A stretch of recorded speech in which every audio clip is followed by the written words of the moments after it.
lihat hidupmu aja. Kalau kita melihat diri sendiri, the future will look bleak, bahasa Inggrisnya. Masa depan akan nampak suram. Tapi kalau kita melibatkan Tuhan di dalam kalkulasinya, segala sesuatu menjadi beda. Apalagi kalau kita percaya bahwa Allah itu mengutus kita. Bahwa kita itu punyanya Tuhan. Kalau Anda belum subscribe di channel ini, segera supaya Anda bisa mengikuti terus rema-rema dari Roh Kudus ya. Allah yang hidup dan nyata saya ambil dari Keluaran 3 ayat 13 sampai 18. Saya baca semua lalu ayat per ayat. Saya akan bahas. Kali ini saya tidak akan memberi Anda 3 poin sederhana. Anda yang harus menemukan poin-poinnya sendiri. Saya akan mengalir dengan Roh Kudus. Dan saya akan muncul rema-rema baru di mulut saya untuk masing-masing Anda secara berbeda-beda. Lalu Musa berkata kepada Allah, tetapi apabila aku mendapatkan orang Israel dan berkata kepada mereka, Allah nenek moyangmu telah mengutus aku kepadamu. Dan mereka bertanya kepadaku, bagaimana tentang namanya? Apakah yang harus kujawab kepada mereka? Firman Allah kepada Musa, aku adalah aku. Lagi firmannya, beginilah kau katakan kepada orang Israel itu, akulah aku, telah mengutus aku kepadamu. Selanjutnya berfirmanlah Allah kepada Musa, beginilah kau katakan kepada orang Israel, Tuhan Allah nenek moyangmu, Allah Abraham, Allah Ishak dan Allah Yakub telah mengutus aku kepadamu. Itulah namaku untuk selama-lamanya dan itulah sebutanku turun-temurun. Pergilah, kumpulkanlah para tua-tua Israel dan katakanlah kepada mereka, Tuhan Allah nenek moyangmu, Allah Abraham, Ishak dan Yakub telah menampakkan diri kepadaku serta berfirman, aku sudah mengindahkan kamu, juga apa yang dilakukan kepadamu di Mesir. Jadi aku telah berfirman, aku akan menuntun kamu keluar dari kesengsaraan di Mesir, menuju ke negeri orang Kanaan, orang Het, orang Amori, orang Feris, orang Hewi, dan orang Yebus, ke suatu negeri yang berlimpah-limpah susu dan madunya. Dan bila mana mereka mendengarkan perkataanmu, maka engkau harus beserta para tua-tua Israel pergi kepada Raja Mesir. Dan kamu harus berkata kepadanya, Tuhan Allah orang Ibrani telah menemui kami. Oleh sebab itu, izinkanlah kiranya kami pergi kepada padang gurun 3 hari perjalanan jauhnya untuk mempersembahkan korban kepada Tuhan Allah kami. Background dulu, latar belakang. Ini adalah cerita yang kita bisa pandang dari 3 sisi. Dari 4 juga bisa. Kita tahu di sini salah satu lakon cerita adalah umat Israel, bangsa pilihan Allah. Tapi di dalam sini juga ada seorang individu namanya Musa. Dia punya interaksi dengan Tuhan, ini interesting, menarik sekali untuk kita bisa pelajari, yang bisa menginspirasi kita bagaimana meresponi Tuhan di dalam setiap keadaan. Lalu tentunya Tuhan yang terutama di dalam cerita ini. Ada Allah Israel dalam ayat-ayat yang kita baca. Lalu juga ada orang-orang, ada musuh-musuh Tuhan. Misalnya orang-orang yang memusuhi Tuhan seperti orang Mesir, orang Het, Yebus, orang Kanaan. Selalu ada pihak-pihak yang bisa dipakai oleh roh jahat untuk meruntuhkan. Nah, kita melihat dari cerita ini bukan originally, secara orisinil saya siapkan ke sini. Tapi ketika hari-hari ini terjadi begitu di negara kita, saya percaya akan ada banyak sekali plot twist dalam khotbah yang saya bawakan. Aplikasi-aplikasinya itu nanti pasti akan berbeda dengan yang saya rencanakan. Jadi tolong ya, buka telinga. Wahyu berkata, apa yang Roh Kudus hendak katakan pada jemaat. Kepada jemaat-jemaat majemuk. Berarti setiap orang kan dapat sesuatu yang beda. Sesuai dengan sikon yang dia alami. Sesuai dengan perasaan hatinya waktu datang ke gereja. So get ready to find your own points. Waktu kita baca ini sekarang, kita mulai dulu dengan ayat, saya akan telusuri, mari kita ngeflow dengan Roh Kudus, ayat yang ke-13. Lalu Musa berkata kepada Allah, bermula dari sebuah dialog dengan Tuhan. Tapi apabila aku mendapatkan orang Israel dan berkata kepada mereka, Musa imajinasi. Apa yang kau bayangkan ketika melihat suatu keadaan? Hidup itu penuh dengan ketidakpastian. Ada orang yang membayangkan hanya hal-hal yang baik. Aku kaya. Uangku banyak. Di lumbung banyak gandum. Aku retired, aku mau pensiun dini. Dalam perumpamaan itu Yesus berkata, "Hai orang kaya yang bodoh, malam ini kau mati. Kemana kau bawa hartamu itu?" Kadang-kadang kita merasa, cuaca cerah, berlayar yuk.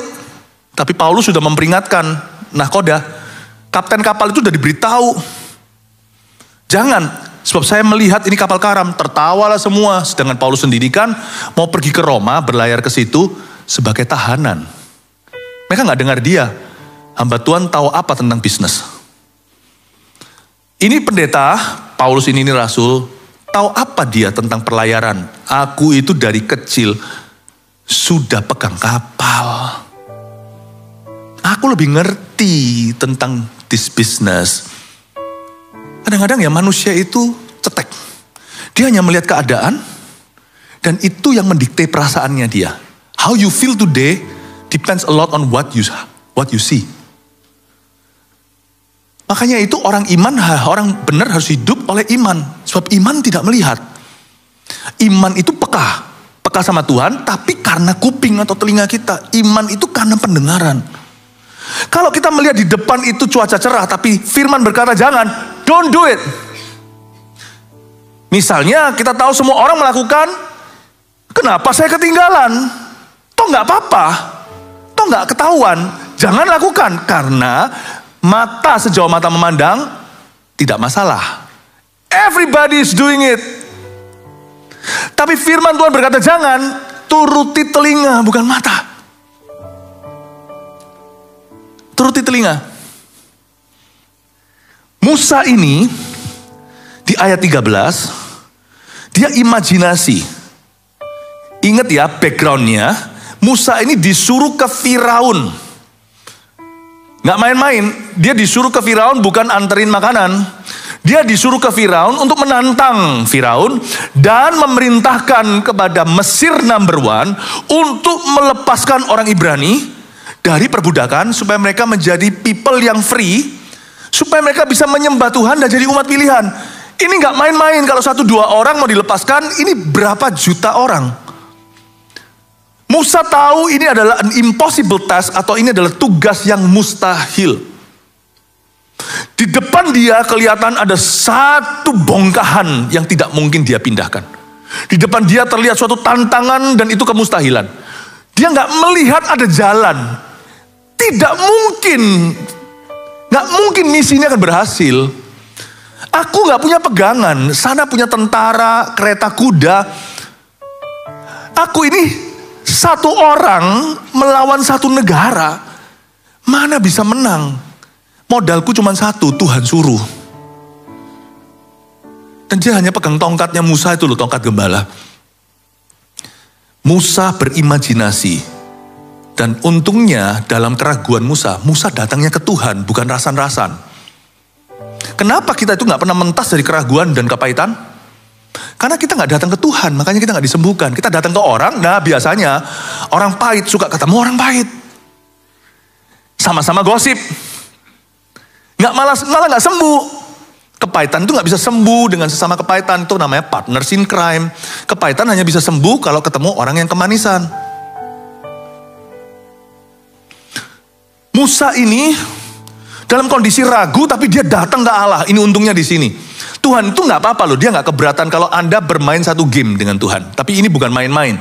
Kalau Anda jujur datang membawa keraguan Anda, Tuhan itu cinta Thomas. Thomas itu seorang rasul yang meragukan Yesus. Itu akhirnya menjadi seorang rasul yang luar biasa membawa Injil ke India. Dia rasul yang membawa Injil boleh dikatakan terjauh sampai ke Asia. Tuhan bisa pakai orang yang bimbang. Imannya kecil Tuhan pakai. Gak perlu iman besar. Asal alamatnya tepat. Apapun yang kau alami dalam kegelisahan, kepanikanmu, panic attack, sakit jiwa, ada mental illness, atau apapun juga. Atau bahkan physical illness. Kalau kita datang itu harus datang ke Tuhan. Tuhan gak tentu akan sembuhkan selalu lewat jalur supranatural. Kadang-kadang prompting. Yang namanya dorongan untuk menyembuhkan. Itu kan dari Roh Kudus. Buktinya Paulus pun tidak menyembuhkan semua orang, termasuk Timotius yang disarankan untuk minum sedikit anggur. Karena perutnya pencernaannya lemah. Ini murid atau anak rohaninya Paulus loh. Paulus sapu tangannya menyembuhkan, kok gak bisa sembuhkan Timotius. Kadang-kadang Tuhan juga prompting kita melalui jalur kedokteran. But always though, selalu jalur apa? Asal bukan jalur alternatif yang sifatnya okultisme atau yang sifatnya kuasa gelap.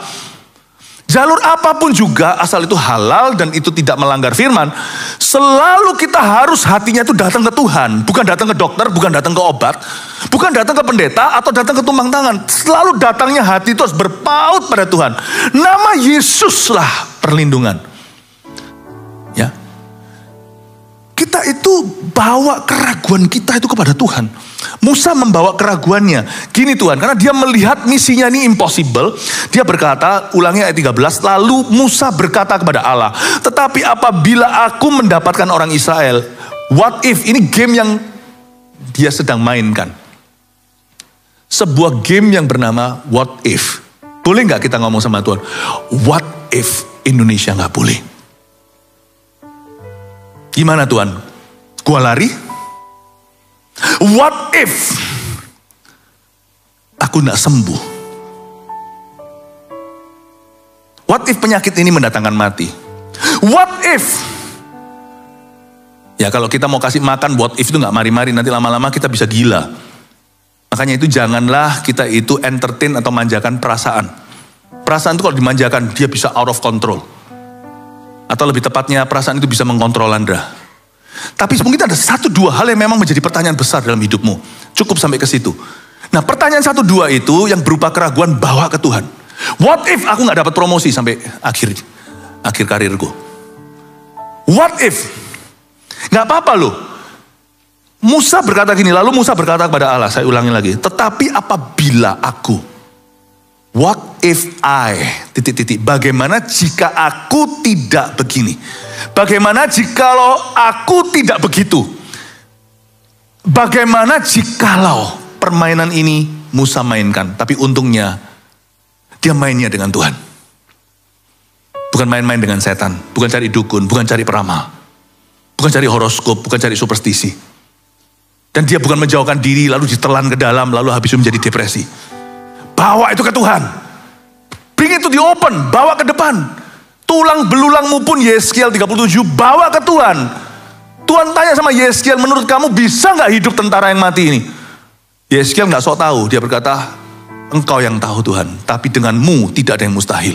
Lalu tidak lama kemudian Tuhan menyuruh dia, nubuatlah kepada tulang itu. Mulai terdengar suara kertakan, tulang belulang itu punya daging, punya otot, hidup menjadi tentara besar. When you bring your what if to God, waktu Anda membawa yang namanya bagaimana jika, bagaimana jikalau di dalam hatimu itu ada pertanyaan bagaimana jikalau yang tidak terjawab-jawab sudah, tidak terjawab-jawab sekian lama. Kalau kau bawa ke Tuhan, nanti ujungnya Tuhan bisa ganti itu dengan iman. Iman itu bukan menyangkali keadaan. Iman itu membawa keadaanmu kepada Tuhan termasuk keraguanmu dan dari situ Anda akan mendengarkan suaranya dan suara itu akan menjadi imanmu. What if? Musa main game ini, untungnya bukan sama setan. Kalau setan terima keraguanmu, Anda akan dijadikan bulan-bulanan. Muncul berbagai macam penyakit-penyakit yang akan timbul tiba-tiba yang tidak pernah ada padamu. Kepanikan segalanya akan muncul semua. Tapi kalau kita bawa ke Tuhan, Tuhan gak kasih kita penyakit. Tuhan bisa gantikan itu dengan iman. Musa datang dalam kebimbangannya. Karena imajinasinya terpengaruh dengan keadaan. Karena yang di depan dia lihat batu segede gunung. Dan Tuhan suruh dia seorang diri memindahkan, sedangkan dia tahu dia nggak fasilida, dia gagap juga. Musa mengakui sendiri, dia tahu limitation atau batas-batasnya, dia tahu keadaan nggak mungkin berubah, dia tahu Firaun itu sekeras apa. Kok Musa tahu? Musa itu dulu diadopsi sama anak Firaun. Dia tahu sekeras apa yang namanya Firaun itu. Musa nggak salah prediksi. Dia tahu jelas Tuhan ini nggak mungkin. Ini orang-orang mending mati daripada menyerah. Ini orang-orang tipe yang hari ini kalau mau diajak perang itu harakiri semuanya. Kami kasih, kok harakiri? Mereka akan bunuh diri dan tabrakkan pesawat sampai ke kapal-kapal itu seperti perang dunia 2. Ini bukan tipe orang yang menyerah. Kalau mereka menyerah, mereka itu harakiri. Bukan omikase loh ya. Omikase itu makan sepuasnya sesuai dengan hikmatnya chef.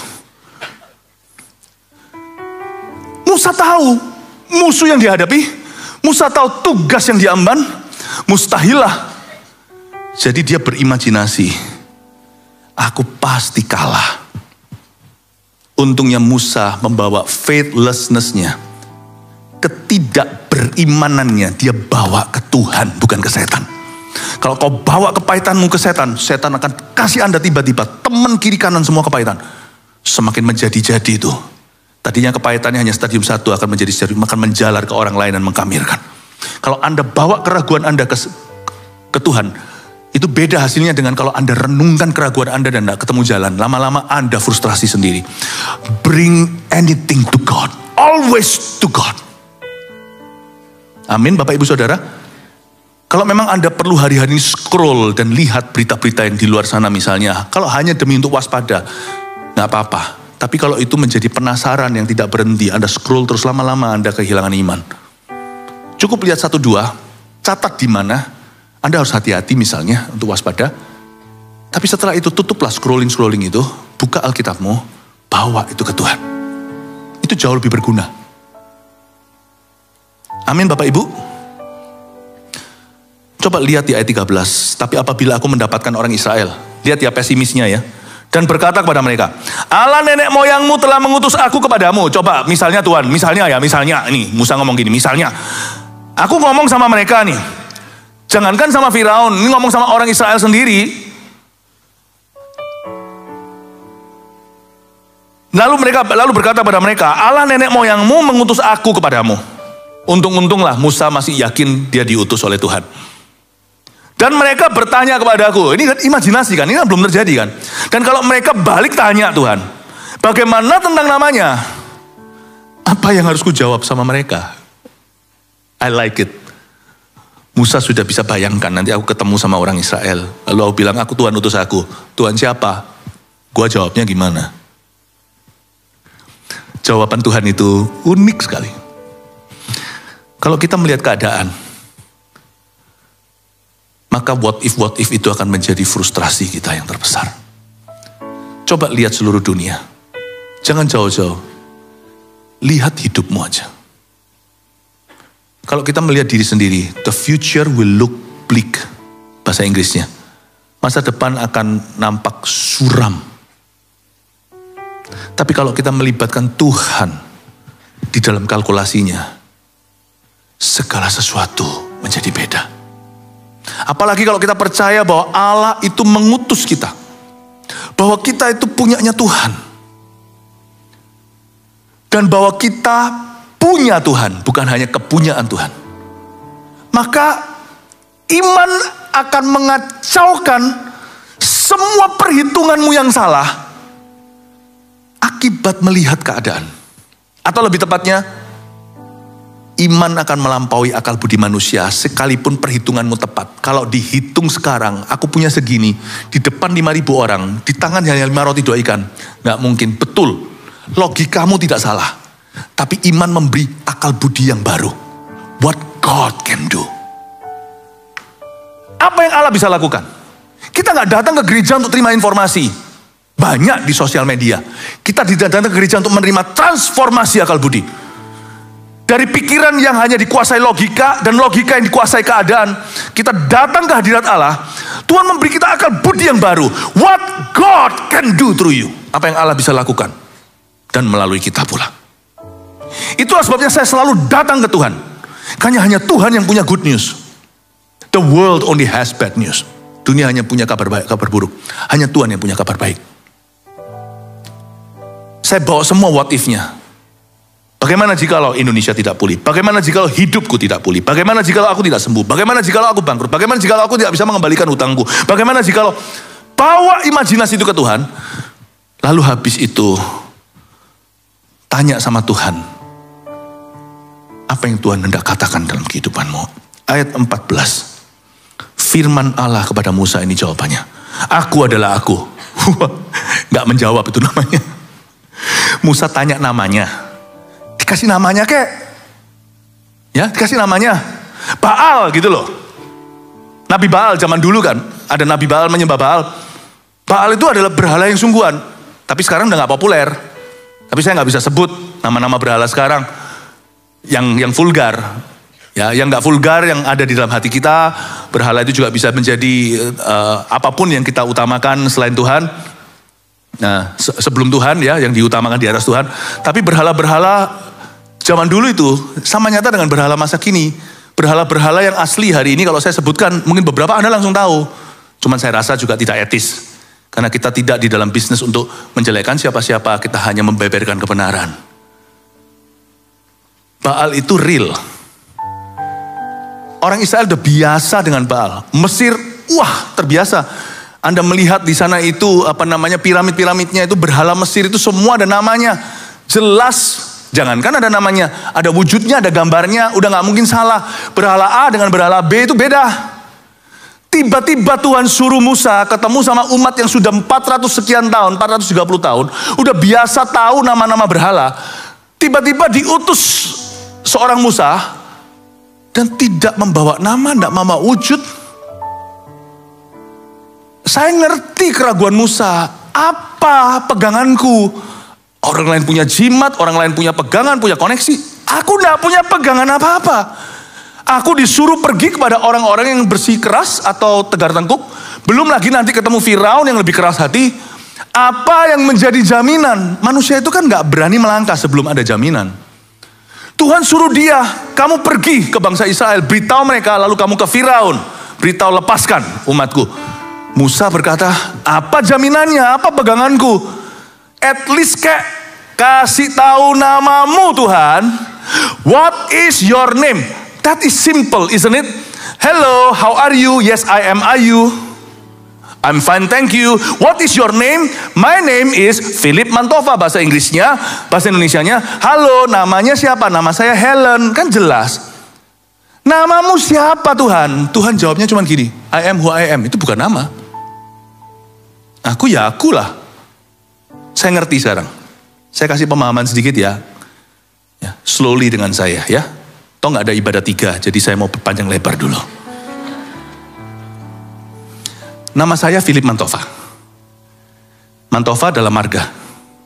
Philip adalah nama pertama. Nama saya dikasih oleh ibu saya. Demikianlah cerita papa mama. Coba, andai kata saya gak dikasih nama. Sampai hari ini, si itu, saya gak ada nama. I'm still me, you know. Saya lebih dari seorang Philip. Kalau sama saya hari ini diganti Agus, saya tetap saya, aku tetap aku, paham maksud saya. Apa yang saya suka, apa yang saya tidak suka, me is me. Me is me, this is me. Philip itu membuat saya jadi relatable. Jadi orang tahu si itu, jadi kalau nggak perlu panjang lebar, si Philip Mantova udah tahu yang mana. Tapi saya lebih dari sebuah nama. Saya seorang individu, saya seorang person. Dengan kesukaan saya, keanehan saya. Saya itu kalau barang saya buka satu aja celah. Barang saya digoyang orang itu saya tahu. Miring sedikit berapa jam saya tahu. Ayo, siapa yang ambil ini? Pen saya tahu. Bukan saya sengaja begitu. That's just me. That's just me. Ada orang yang gak tahu bahkan. Anaknya hilang pun gak tahu. That's just you. Tuhan ngomong gini loh. Ada hal-hal tertentu yang perlu kau persiapkan Musa. Ada hal tertentu yang kau tinggal percaya. Aku adalah aku. Dan aku akan berjalan dengan kamu. Just go. Waktu kamu sampai nanti di depan orang Israel. Aku ada di sana sama kamu. Just go, itu pengenalan. Kalau kita tuh mengenal Tuhan, sedia payung sebelum hujan. Jangan tunggu ada krisis di hidupmu. Kalau kita tuh mengenal Tuhan, waktu kita menghadapi krisis, kita itu gak punya teori. Kita gak punya jaminan. Tapi hati kita bisa tenang. Tahu aja. Tahu aja. Kan ada pengenalan. Orang kira bayi itu gak tahu apa-apa. Coba, kecuali kalau bayi baru lahir lah ya. Mata aja belum melihat. Tapi kalau misalnya anak masih batita, masih umur 10 bulan, 12 bulan lah, 14 bulan. Anda gendong. Kayaknya dia gak tahu apa-apa, cuman ngiler doang. Coba pindah tangan. Nangis dia, liatin mamanya. Dia belum punya teori. Ditanya aja mamanya nama siapa, dia gak tahu. Dia tahu aja, si. Mama is mama. Udah, itu ada bonding, paham maksud saya? Itu bonding, itu ikatan batin. Anak itu keluar mungkin gak ngerti apa-apa, tapi nanti lihat udah berapa bulan, ternyata dia lebih tahu. Ya nggak bisa salahkan, 9 bulan di perut mama dari ari-arinya sama pusarnya. Ada hal tertentu, you don't need to know. You just trust. If you know him. Teman-teman saya sekolah Alkitab dulu, saya ngerti, saya belajar sesuatu. Ya, saya belajar sesuatu. Suatu hari, sekolah saya itu bukan sekolah karismatik. Sekolah saya itu adalah sekolah yang sangat kuat sekali di biologi, tentang Alkitab, tentang kristologi, fondasi keselamatan, Kristus. Ya, ini sekolah teologi ya, nih bahasa-bahasa teologi, soteriologi, dan sebagainya. Ya, itu tentang Trinity. Jadi, Allah Tritunggal. Jadi saya dipupuk dengan fondasi itu. Tapi suatu hari terjadi sesuatu di sekolah kami itu. Dan salah satu daripada murid atau teman murid itu mengalami eksorsisme atau mengalami kelepasan, kesurupan. Wah, heboh lah semua. Betulan ada satu profesor saya itu yang memang pelayanannya begitu. Aneh sih, bukan sekolah yang karismatik lah misalnya. Tetapi sangat kuat di dalam gifting itu. Semua yang lainnya gue gak tahu. Semuanya tahu hanya teorinya ini itu, tapi gak tahu. Tapi profesor ini doakan. Nah saya itu baru kenal Tuhan, jadi saya gak ngerti gituan. Dulu tuh kalau saya masih ingat waktu saya diajak melayani kelepasan satu orang, saya bawa fotonya Tuhan Yesus. Saya dulu tuh begitu lugunya, jadi nanti kalau sampai setannya itu orang kesurupan, tiba-tiba matanya putih semua tuh saya bayangkan, lalu dia menghadapi saya tunjukkan itu. Karena saya pernah menonton film Dracula kan, tunjukkan Alkitab lari kan. Tunjukkan salib gitu saya kira. Mungkin itu sesuatu yang lugu ya, tapi saya bawa sungguhan, saya tahu siapa tahu mempan. Roh Kudus ngomong sama saya yang baby rohani. Bukan begitu caranya. You just bring my presence. Kalau aku ada, you will know what to do. Kamu akan tahu apa yang harus kamu lakukan. Kalau aku ada, kamu akan punya otoritas atas setan. Oh, really? Singkat cerita, lalu habisnya berapa tahun kemudian saya ada di Ungaran, Jawa Tengah. Saya masih ingat waktu itu ada satu orang perempuan ngalami itu kasihan. Itu saya tahu itu setan karena dia badannya kurus. Tapi yang pegang dia itu 10 cowok pun gak kuat. Suaranya itu bisa berubah jadi laki-laki, kecuali dia memang bakat ahli suara. Itu bukan dia. Itu semua orang pada ketakutan. Saya dipanggil. Oh gak salah saya lagi tidur siang. Kok tolong bantu. Saya datang. Waktu saya datang ke sana, gak takut belas. Sungguhan, saya gak membawa apa, gak seperti saya dulu yang lugu. Saya gak bawa foto Yesus. Alkitab pun saya nggak bawa, kenapa? Langsung dinaikkan motor, saya naik motor, boncengan sama orang langsung pergi ke tempat itu. Saya nggak bawa siapa-siapa. You know, simply, I have known my God. Him as a deliverer. Aku udah kenal Tuhanku dan dia itu adalah pelepas yang sungguh. Dia itu deliver, dia itu penebus. Dia itu berkuasa. Somehow nggak bisa Anda pelajari itu di sekolah Alkitab. Di sekolah teologi, nggak tentu. Itu bukan pengetahuan, itu pengenalan, itu bonding. I am who I am, aku adalah aku. Dan untungnya dalam situasi yang begitu keruh, satu orang perempuan dikeroyok, 10 laki-laki pun gak bisa, gak kuat, gak mempan. Saya datang, waktu saya masuk ke ruangan itu, saya tenang, semuanya takut, saya bilang minggir. Saya kasihan lihat dia sampai merah-merah, lebam semua, dipegangin orang. Minggir. Sampai 8 orang, keluar semua, sisakan saya 1-2 orang di sini sebagai saksi. Karena jangan melayani orang sendiri, apalagi perempuan. Sudah minggir semua. Orang itu langsung ketakutan, dia saya tadinya memberontak. Saya bilang, dalam nama Yesus, get out. Udah gitu aja. Langsung keluar. Saya gak punya teori. Waktu itu saya membawa foto Yesus, saya gak jadi pergi karena ditertawai semua. Dan mereka melihat saya gak ready, jadi kamu tinggal Philip. Tapi hari ini, saya ngerti. Dan waktu saya menghadapi situasi itu, saya ready. Mau tahu nggak menghadapi segala situasi dalam hidupmu itu apakah yang menjadi perisaimu? Pengenalanmu akan Tuhan. Makanya salah orang Kristen itu yang baru minta doa kalau dia dalam masalah. Itu salah. Anda sedikit telat. Tapi untungnya tidak terlambat. Lebih baik mulai sekarang. Karena masih ada masalah kemudian. Saya janji sama Anda, selama Anda hidup masih akan ada masalah baru. Jadi kalau masalah ini membangunkanmu, menyadarkanmu, puji Tuhan. Tapi jangan nanti kalau masalah udah pergi, 10 orang kusta itu sembuh. Yang 9 gak kembali. Bangunlah pengenalan bukan Tuhan. Karena satu-satunya that will bring you through. Yang membawamu melewati semua pencobaan hidup. It's I am who I am. Aku adalah aku. Bukan keadaan, tapi karakter Tuhan. Dan itu pengenalan. Itu bukan teori bisa menghafal. Itu bukan something that is in the head. But something that is of the heart.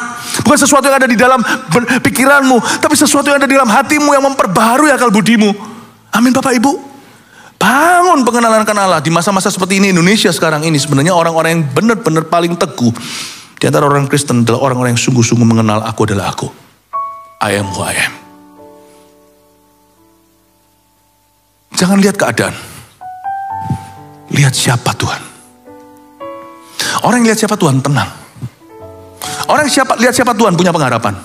Dan gak berhenti sampai sana. Orang yang melihat Tuhan dalam segala keadaan, biasanya akan berakhir dipakai Tuhan. Menjadi bagian dari solusi, bukan dari permasalahan.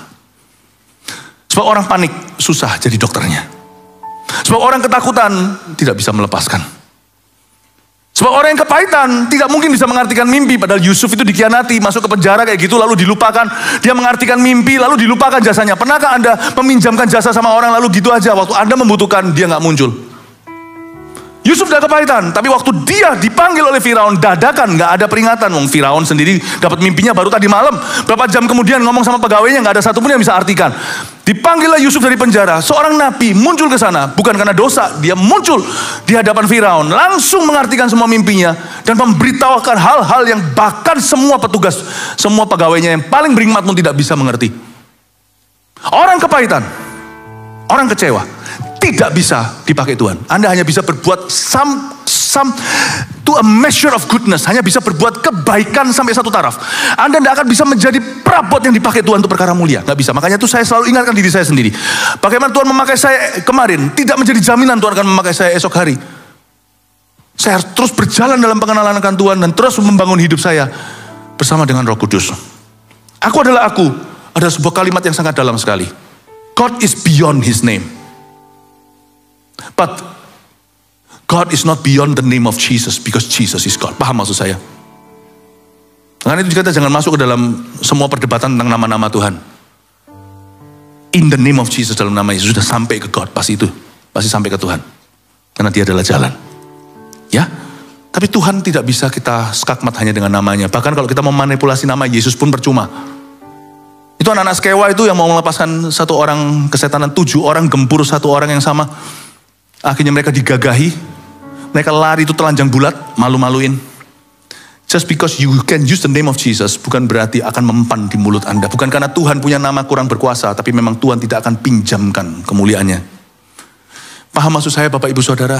Itu juga waktu itu hari itu saya panggil semua orang, 8-10 orang tersebut, saya ajari mereka, untuk mereka sungguh-sungguh dengan Tuhan. Jaga kekudusan. Kalau mereka masih di level sama pengampunan, saya tidak ngomong ini sebagai orang Farisi yang merasa lebih suci, enggak. Saya ngomong dengan 8-10 orang yang doain kelepasan setan itu loh. Enggak mempan-mempan, saya bilang, saya bukan lebih baik dari kamu ya. Karena saya waktu itu adalah kokonya kan, secara rohani, saya panggil itu 10. Aku enggak, I'm not better than you. Tapi kenapa waktu saya ngomong satu kata mempan, kamu udah 2 jam sampai ngos-ngosan juga enggak keluar. Nama Yesus sama kok di mulutmu, kenapa kok mempan di mulutku, enggak mempan di mulutmu, bukan karena I'm better than you. Tapi saya tanya sama satu-satu, kamu merasa tertuduh kan waktu kamu layan setan? Terus saya tanya tatap kamu merasa aku masih pinjam sesuatu kan? Kok tahu go? Ya tahulah. Kamu masih di level terus forgive me kan? Kamu sendiri gak yakin kan bahwa kamu diterima Tuhan? Makanya kamu gak mempan, gak kuat untuk mengusir setan. Kamu sendiri masih semi tahanan. Iya go, saya ngomong sama satu anak muda itu. Dan jaga kekudusan. Kita tidak ada satupun yang bisa sempurna jaga kekudusan. Makanya itu kita harus sempurna menjaganya. Ya kok, 1, jadi hamba Tuhan.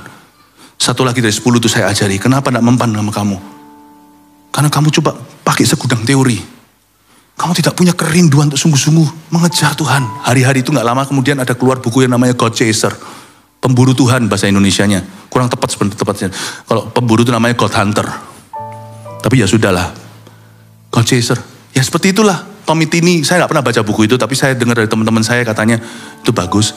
Saya bilang itulah, bukan berarti Tuhan itu perlu dikejar, bukan. Tapi ada orang itu hatinya, my soul follows hard after thee. Seperti pemazmur Daud berkata, hatiku itu dengan sungguh-sungguh mengikutimu. Ada orang yang asal-asalan. Kalau kamu asal-asalan, Kristen pelataran, bukan berarti kita ada level-levelan. Pasti beda lah, setan bagi Tuhan gak ada bedanya, Tuhan terima semua orang. Setan ngerti kok, mana yang ragu, mana yang bimbang, mana yang takut sama dia, mana yang masih pinjam. Lu ngapain usir gua, lu masih pinjam sesuatu, utang sama aku kok.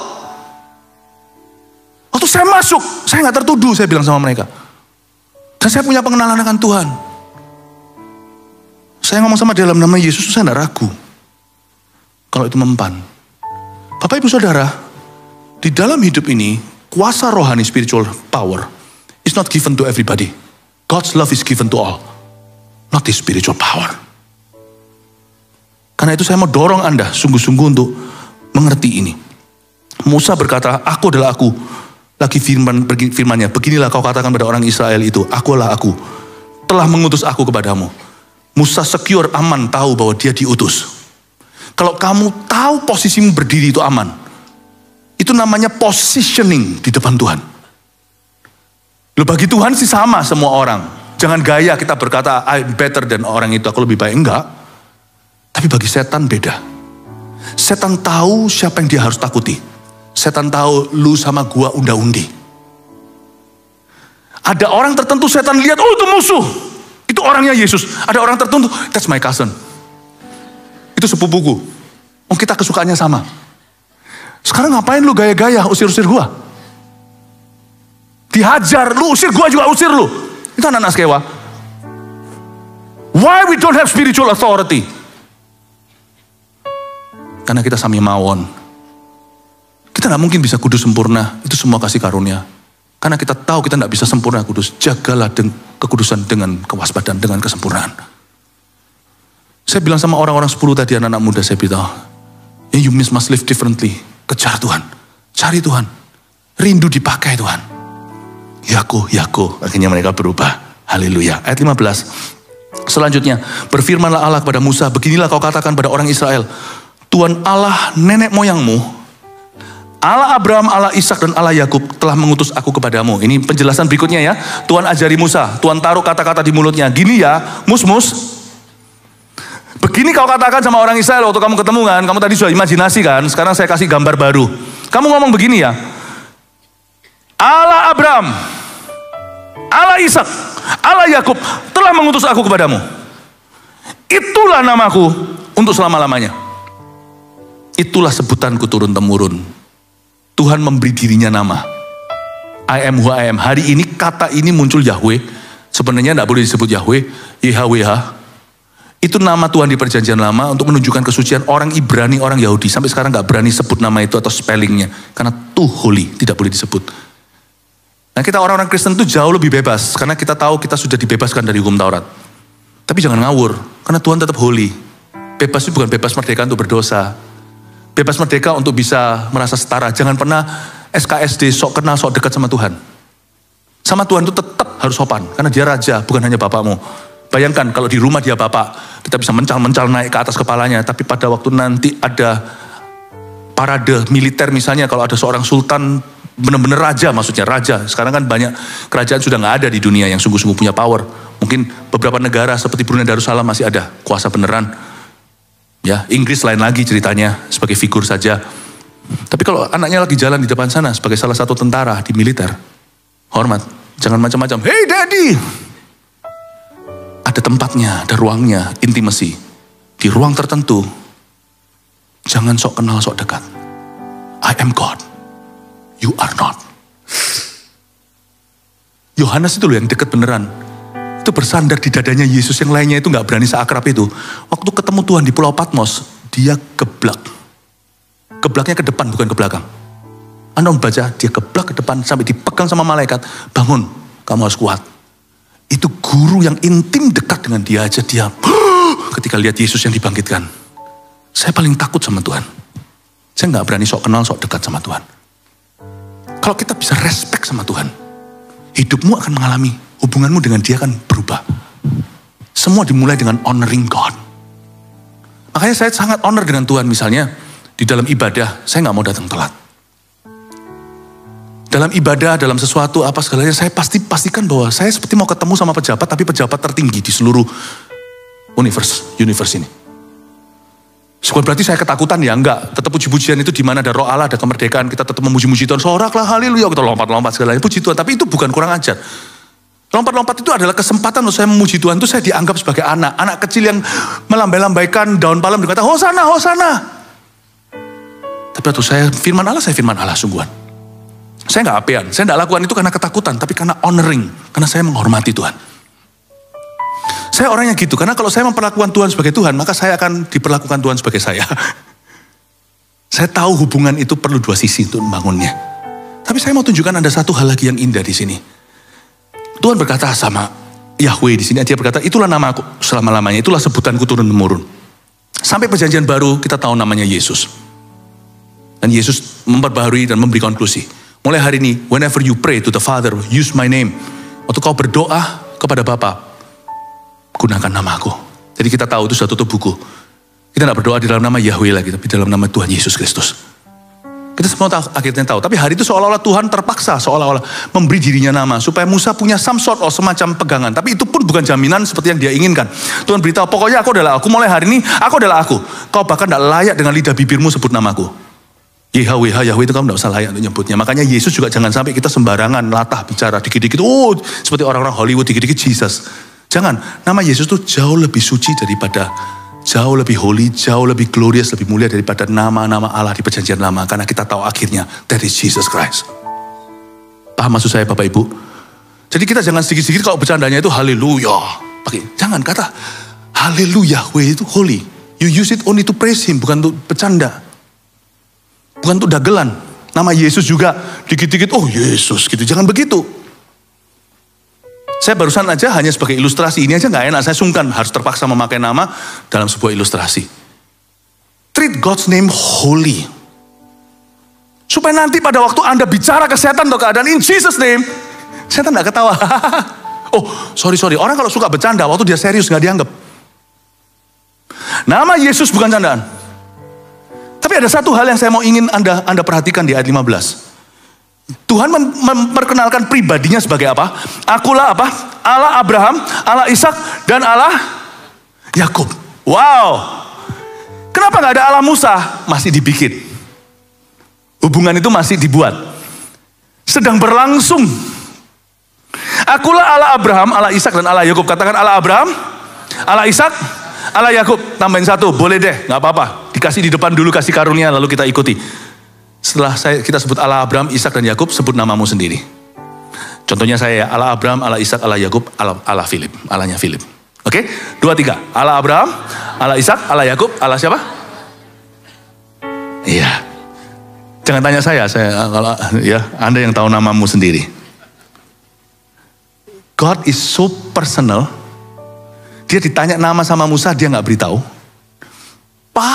Paling maksimal dia hanya beritahu, akulah Yahweh. Aku, I am who I am. Ya, kali ini keluar nama itu.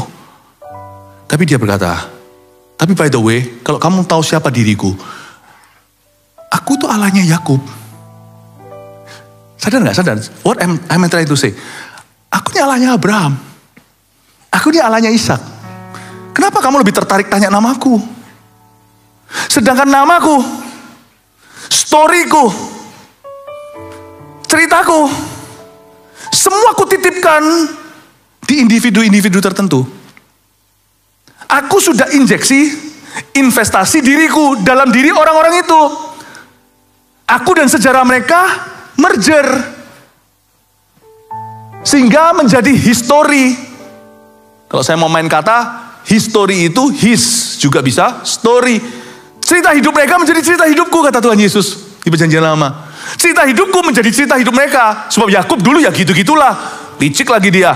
Tapi akhirnya aku masuk di dalam alamnya. Dia masuk ke dalam alamku. Lihat apa yang terjadi. Yakub berubah menjadi Israel, bukan? Historis ceritanya dia menjadi my story itu. Aku adalah Allah yang sangat personal. Aku adalah Tuhan yang sangat pribadi. My story, kepribadianku, karakterku, ceritaku, kemuliaanku, aku titipkan ke orang-orang yang mencari aku. Paham maksud saya?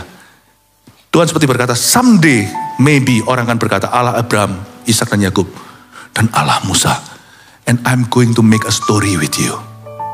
Itu Tuhan. Pahami sifatnya. Aku mau membuat satu story baru dengan kamu. Supaya suatu hari, engkau juga bisa disebut, aku juga bisa disebut Allahnya Musa.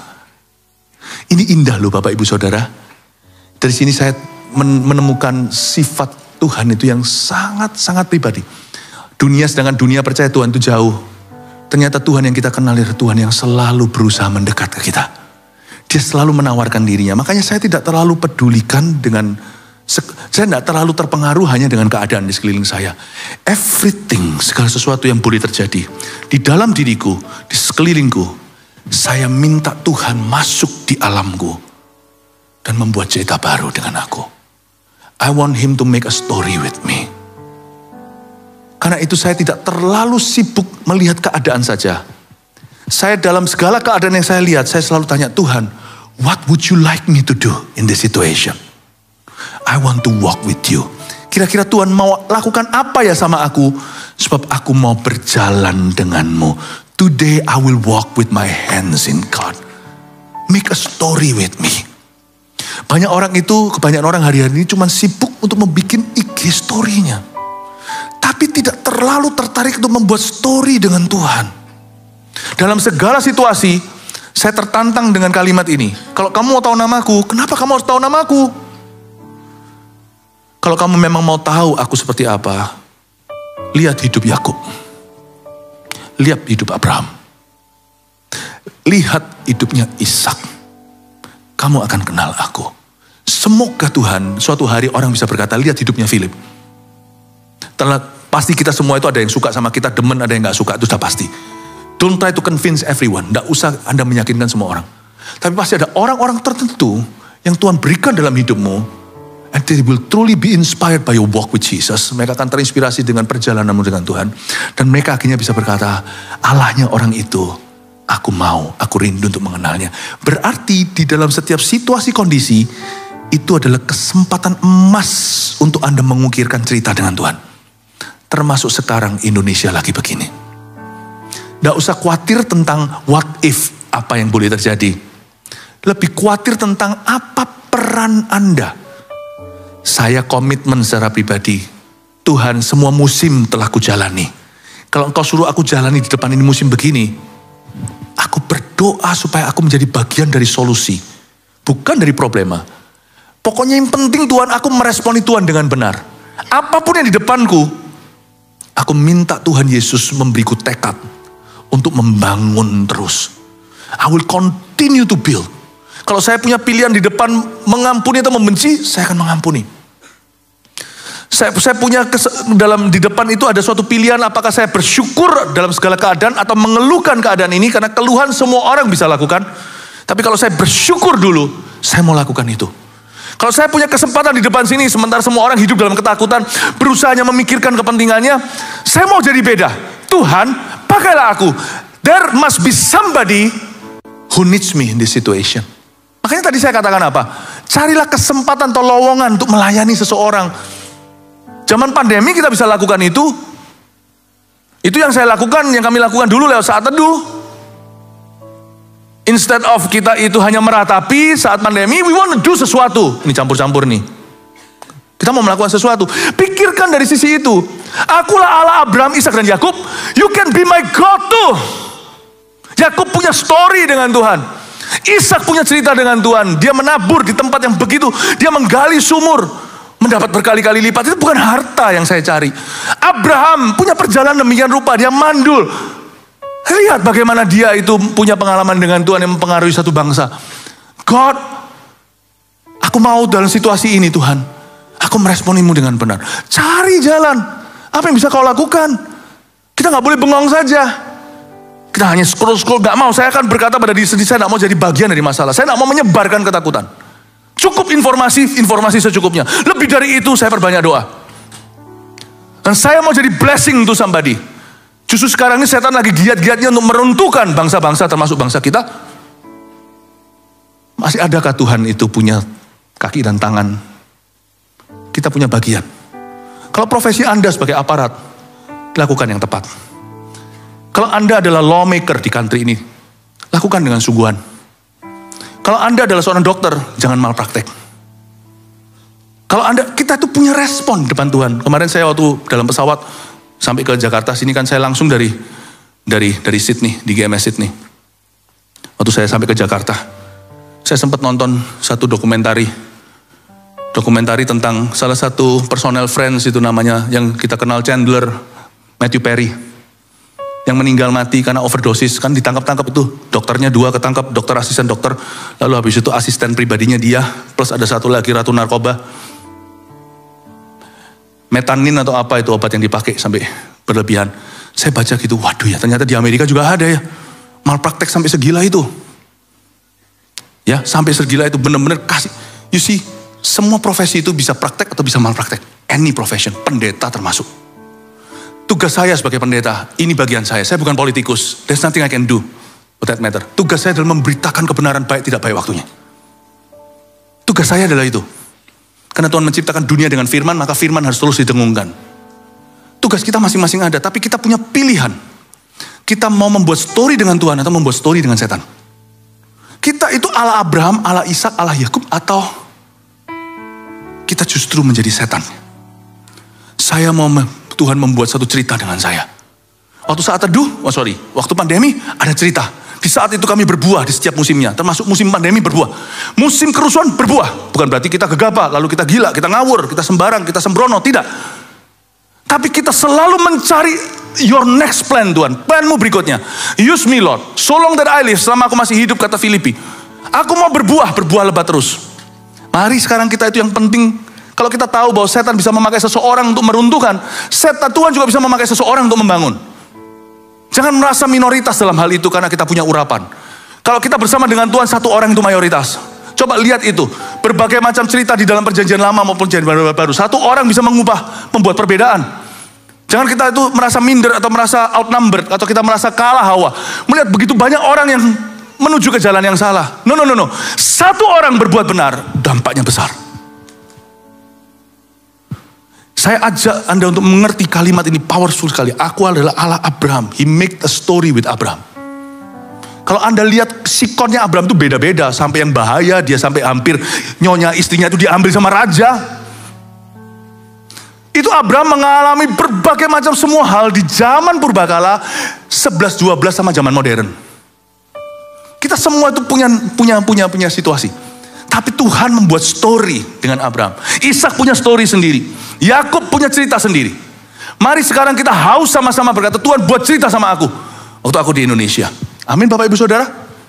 Katakan pada dirimu sendiri, Tuhan pakailah aku. Sesuai kehendak-Mu. Katakan amin. Berikan tepuk tangan pada Tuhan. Cepat aja lalu saya selesai setelah ini ya. Ayat 17 dulu deh, langsung aja. Jadi aku telah berfirman, aku akan menuntun kamu keluar dari kesengsaraan di Mesir. Good news, kabar baik. Menuju ke negeri orang Kanaan, orang Het, orang Amori, orang Feris, orang Hewi, orang Yebus. Ke suatu negeri yang berlimpah-limpah susu dan madunya. Ini kayak roller coaster. Diangkat dulu, aku akan menuntun kamu keluar, terus kamu akan ketemu momok-momok monster-monster ini. Lalu nanti terakhirnya kamu akan berlimpah-limpah susu madu. Ini kan gak enak ya. Kalau saya jadi Tuhan ya, kalau kita itu salesman yang pakar, kita gak mungkin beritahukan. Mau asuransi, mau apa, kayak kita akan beritahukan, wah gini semuanya itu yang menggiurkan. Tetapi kita gak akan ceritakan yang gak keluar, yang gak diluluskan. Kalau kita mau tawari sesuatu, orang pasti tawarkan benefitnya, ini mobil ini gini, kita gak beritahu kurang-kurangnya. Ini Tuhan beritahu saat kurang-kurangnya ya. Ibadah tadilah, saya gak usah panjang lebar di sini. Tuhan itu jujur. Makanya orang kalau jujur itu milik Tuhan, orang kalau bohong itu bukan milik Tuhan. Udah gitu, termasuk kalau dia labelnya apapun, termasuk hamba Tuhan, dia bukan milik Tuhan. Tapi ini bukan soal itu yang saya mau bahas. Soal ini. Tuhan itu kalau membuat perjanjian, makanya kita ini covenant people. Memang Tuhan itu mau memakai kita. Tuhan membuat story dengan Abraham. Tuhan mau membuat story dengan Ishak dan Yakub. Dan Tuhan sekarang membuat story dengan kita. Tetapi Tuhan itu sudah peringatkan. Saya peringatkan dulu ya. Story yang aku mau buat dengan kamu, itu akan datang dengan segala tantangan. Tuhan beritahukan kamu nanti. Hai orang Israel, beritahu, Musa kamu beritahu. Tuhan, mereka ini belum melangkahkan kaki pertama sudah diberitahu bahayanya. Apa mereka mau? Beritahu apa adanya. Mereka akan menuju ke negeri orang Kanaan, orang Het, orang Amori, orang Feris, orang Hewi, orang Yebus. Itu mereka akan ketemu dengan orang-orang enak. Mereka ketemu dengan Goliat, mereka akan ketemu dengan raksasa-raksasa. Tuhan bilang, this journey, I'm making a story with you. Aku membuat story dengan kamu.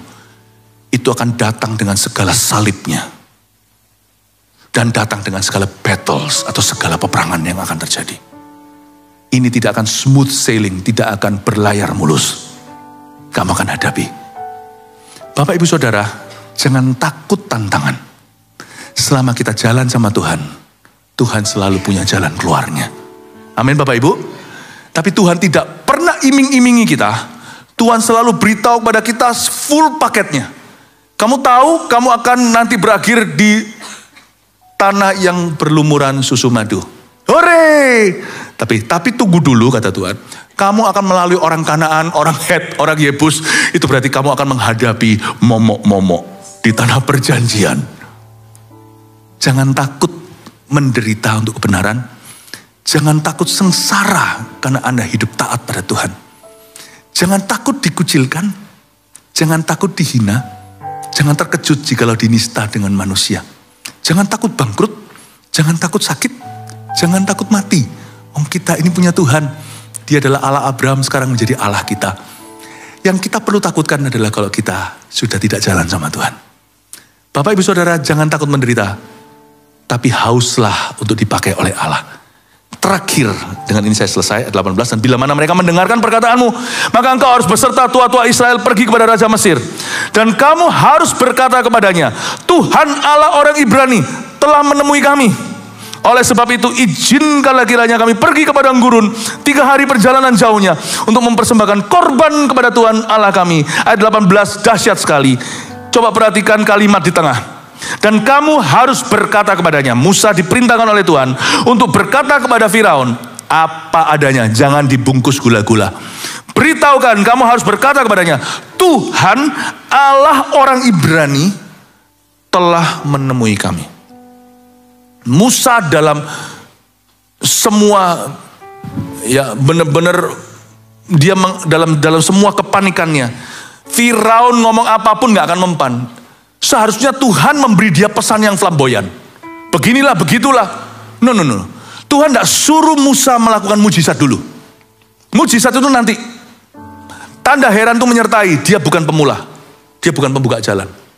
Pembuka jalan itu selalu kata-kata kita. Kalau Anda baca ayat ini, luar biasa. Dan kamu harus berkata kepada Firaun. Ngomong apa Tuhan? Musa sudah siap mencatat. Cuman gitu doang. Tuhan Allah orang Ibrani telah menemui kami. Let my people go. Wow. The power of the gospel is in its simplicity. Kuasa Injil itu terletak pada kesederhanaannya. Listen to me, ini justru sekarang yang dibutuhkan oleh dunia yang sedang gonjang-ganjing. Pembawa kabar baik. Good news. Dan ayat ini mengajari kita dalam bahasa Inggrisnya, to tell it as it is, as is. Tidak perlu kau kurangi. Jangan kau tambahi. Justru di masa di mana seluruh dunia kau lihat ke segala arah itu kabar buruk semuanya. Kabar baik jadi langka, jadi mahal, justru dibutuhkan oleh semua orang. Itu yang saya sebutkan tadi, jangan sebarkan kepahitan, kebencian, atau hanya ketakutan. Jangan sebarkan. Ini sekarang percaya nggak? Manusia perlu mendengarkan. Termasuk manusia sekuler. Termasuk tuh. Karena Tuhan berkata, kamu harus pergi ke Raja Mesir, ke Firaun. Kamu ngomong begini ya. Ngomong apa Tuhan? Ngomong apa adanya. Aku siapa? Kamu harus berkata kepadanya, Tuhan Allah orang Ibrani telah menemui kamu. Saksikan apa adanya. Kata-kata seperti God is good. Itu dibutuhkan sekarang. Meskipun nanti akan ada yang mencibirmu, mudah kau berkata begitu atau enggak, itu enggak relevan atau itu enggak realistis. Terserah orang mau ngomong apa, itu pasti enggak kembali sia-sia. Tuhan pegang kendali, God is in control. Itu dibutuhkan seseorang karena enggak pernah tahu siapa berikutnya yang akan bunuh diri. Suatu hari Tuhan hanya suruh saya mengucapkan satu kalimat pada satu orang, Jesus loves you. Singkat cerita, orang itu enggak jadi bunuh diri. Malam itu dia hendak melakukan niatnya. Kata Jesus loves you itu sudah jadi terlalu biasa. Tapi jangan pernah Anda salah. Jangan kira kesederhanaan itu sudah tidak ada kuasanya. Di orang tertentu yang Tuhan telah tentukan hari itu, that will save life. Karena itu jangan sebarkan yang salah. Hari ini justru butuh kabar baik. Jadilah kabar baik dulu buat orang di sekelilingmu. Lalu mulut kita dinanti-nantikan oleh seseorang. Mulut kita sekarang itu juga lewat jari jemari kita. Karena sekarang orang lebih berbicara lewat jarinya daripada lewat mulutnya dengan ketikan-ketikannya. pastikan apa yang kau suarakan adalah kehidupan, good news, yang adem, suara yang bisa mempersatukan, bukan mencerai-beraikan, suara yang tidak menyebar kebencian, tapi menyebar kasih Yesus. Karena kita tahu pada ujungnya, masalah setiap orang itu adalah dosa. Masalah setiap orang itu sebenarnya bukan ekonomi atau yang lainnya. Dan dari sini kita tahu bahwa dibutuhkan orang-orang yang menyadari ini untuk Tuhan membangun negeri, untuk membangun gereja, untuk membangun suatu bisnis, suatu pekerjaan. Dengan ini saya selesai. Tuhan tidak pernah loh, waktu di Calvary Golgotha dia menebus Amerika, dia menebus Australia, dia menebus Italia, gak ada. Tuhan waktu di atas Calvary, dia menebus umat manusia. Siapa yang menebus negaranya? Yaitu orang-orang yang ditebus Tuhan di negara itu. Mereka lah yang harus membawa damai sejahtera. Mereka lah yang harus membangun, bukan meruntuhkan. Mereka lah yang harus berdoa. Makanya tadi kebaktian sebelum ini saya sampaikan bedanya, kayaknya nampaknya seperti doa. Tapi yang satu gak didengarkan, satu didengarkan. Bedanya apa? Satu keluhan, satu seruan. Di dalam seruan selalu melibatkan keluhan. Tapi kalau orang mengeluh saja, dikit-dikit adu lalu nangis, air mata itu tidak diperhitungkan sebagai benih atau tidak diperhitungkan sebagai biji yang turun, yang jatuh ke tanah. Bapak ibu saudara, hari-hari ini, apalagi di zaman seperti ini, kita harus sengaja membangun. Jangan kau sia-siakan sumber daya rohani yang ada padamu. Inilah waktunya kita bangkit dan sungguh-sungguh menjadi berguna bagi kerajaan Allah. Bapak ibu saudara, kita punya pilihan hari ini. Kita mau menjadi seperti apa? Dibutuhkan seorang Kristen yang mengerti ini, yang bisa membuat perbedaan di zaman edan. Tuhan tidak pernah menebus Malaysia.